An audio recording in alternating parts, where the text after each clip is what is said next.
రోజువారీ అవసరాల కోసం నగదు తీసుకునేందుకు బ్యాంకులు, ఏటీఎంల వద్ద ప్రజలు బారులు తీరారు.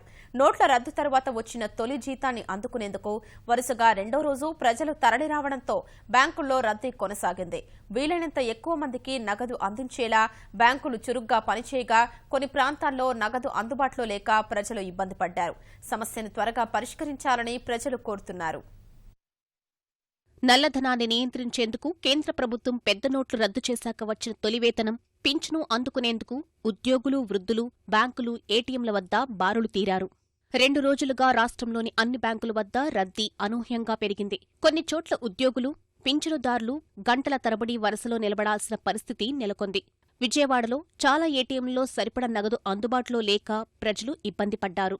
నగరంలో సగానికి పైగా ఏటీఎంలు పనిచేయలేదు. కొన్ని చోట్ల డబ్బు నింపినా నగదు నింపిన గంటల వ్యవధిలోనే ఖాళీ అవుతోంది. కొందరు డబ్బు అందక నిరాశతో వెనుదిరిగారు. నేను ఆల్మోస్ట్ దగ్గర 10 ఏటీఎంస్ చూసాను. సరిపోవట్లేదు కదా, ఇంకేముంది, అందరికీ ఇంకా చెక్లు ఇవ్వడం అట్లా చేస్తున్నాం. ఏం చేస్తాం, ఇంటి ఖర్చులు, చిల్లర ఖర్చులు కావాలి కదా, దానికోసం ఏటీఎంలో నుంచి ₹1 లేదు, అమౌంట్ లేదు. ఇండియన్ బ్యాంక్, స్టేట్ బ్యాంక్కి వెళ్తే 2000 నోట్ వస్తుంది, చేంజ్ లేదు. బయట 2000 నోట్ ఇస్తే చేంజ్ అవ్వట్లా.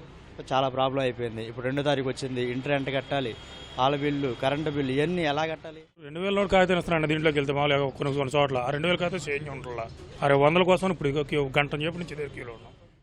లిమిట్ పెంచితేనే కొంచెం ప్రజలకి బాగుంటుంది. శాలరీ అకౌంట్, శాలరీ పడ్డాయి, తీసుకోవడానికి కూడా అవకాశం లేదు. ఒక 2000 వస్తే కనీసం ఇంట్లో ఖర్చులకు వస్తాయి కదా అని ₹100 నోట్లు వస్తున్నాయని నిల్చున్నాము. కర్నూలు జిల్లాలో బ్యాంకులు, ఏటీఎంల వద్ద జనం తాకిడి పెరిగింది. జీతాలు తీసుకునేందుకు ప్రజలు పెద్ద ఎత్తున బారులు తీరారు. నందికొట్కూరులో ఎస్బీఐలో నగదు లేదని చెప్పడంతో ప్రజలు ఆగ్రహంతో రహదారిపై ధర్నా నిర్వహించారు. బ్రాహ్మణ్ కొట్కూరులోని ఇండియన్ బ్యాంకులో 3 రోజులుగా డబ్బులు ఇవ్వట్లేదని ప్రజలు ఆవేదన వ్యక్తం చేస్తున్నారు. ఒక్క ఏటీఎం పెట్టినారు. ఇక్కడ సుమారుగా 250 మంది, 300 ఉన్నారు. ఇక్కడ సీరియల్ టోకెన్ ఇస్తున్నారు. టోకెన్ వాళ్ళకి సరిగ్గా పంపించడం లేదు. అసలు క్యూ సరిగా లేదు, మెయింటెనెన్స్ లేదు, రెస్పాన్సిబిలిటీ లేదు. ఏటీఎంల సంఖ్య పెంచితే కస్టమర్లకు కొద్దిగా రిస్క్ తగ్గుతుంది. ఎప్పుడు తెరుస్తారో తెలియదు, ఎప్పుడు మూస్తారో తెలియదు. అందుకే ఇక్కడ పొద్దున 5 నుంచి వెయిట్ చేయాల్సి వస్తుంది తప్పితే ఎప్పుడు వచ్చేది తెలియదు అన్నట్లు ఉంది సార్ సమస్య. ఎక్కువ ఏటీఎం మిషన్లు పెట్టాలి సార్. ఒక్క ఏటీఎం మిషనే పెట్టినారు, పని జరగడం లేదు సార్. సపరేట్ కౌంటర్ లేదు అంటున్నారు వాళ్ళు. ఆ లైన్లో నిలబడాలంటే 3 రోజుల నుంచి తిరుగుతున్నాను నేను. 1వ తేదీ, 30వ తేదీ తిరిగినా, 1వ తేదీనైనా ఈ రోజు వచ్చినాను.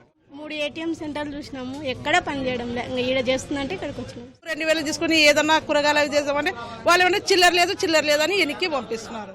మాక్సిమం కస్టమర్స్ సర్వీస్ చేయడం కోసమని, ఉన్న క్యాష్ని సర్దడం కోసమని అందరికీ డిస్ట్రిబ్యూట్ చేయాలని గవర్నమెంట్ ఇన్స్ట్రక్షన్స్ ప్రకారం 10,000 చొప్పున తలా చేస్తున్నాము. పెన్షనర్స్కి పర్టికులర్గా బ్యాంక్లో టోకెన్ ఇచ్చేసి కూర్చోపెట్టి వాళ్ళకి ఇబ్బంది లేకుండా కావాల్సిన చర్యలన్నీ తీసుకుంటున్నాము. నెల్లూరు జిల్లాలో జీతాలు, పింఛన్ల కోసం ఉద్యోగులు, వృద్ధులు బ్యాంకుల వద్ద పడిగాపులు కాశారు. ఏటీఎంల వద్ద చాంతాడంత క్యూలైన్లు దర్శనమిస్తున్నాయి. పశ్చిమ గోదావరి జిల్లాలో ఉదయం నుంచే బ్యాంకుల వద్ద జనాలు క్యూ కట్టారు. ప్రభుత్వ, ప్రైవేటు ఉద్యోగులు జీతాలు తీసుకునేందుకు వస్తున్నా పూర్తి స్థాయిలో చెల్లింపు జరగటం లేదు. పింఛన్ కోసం చాలాసార్లు బ్యాంకుల చుట్టూ తిరగాల్సి వస్తోందని వృద్ధులు చెబుతున్నారు. 2000 నోట్లు మాత్రమే ఇస్తున్నందున చిల్లర సమస్య వేధిస్తోందని ఆవేదన వ్యక్తం చేస్తున్నారు.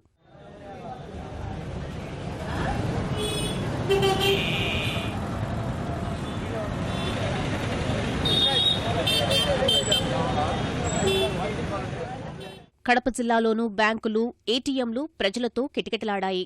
ఎర్రముక్కపల్లెలోని ఎస్బీఐ వద్ద ఒక్కసారిగా ప్రజలు లోపలికి చొచ్చుకురావడంతో అద్దాలు ధ్వంసమయ్యాయి. రాజంపేటలో ఉద్యోగులు, పింఛన్దారులు, వ్యాపారులతో బ్యాంకులు కిటకిటలాడాయి. కడపలో ఆర్టీసీలో ఈపోస్ పరికరాల ద్వారా టికెట్ల కొనుగోలు అవకాశం కల్పించారు.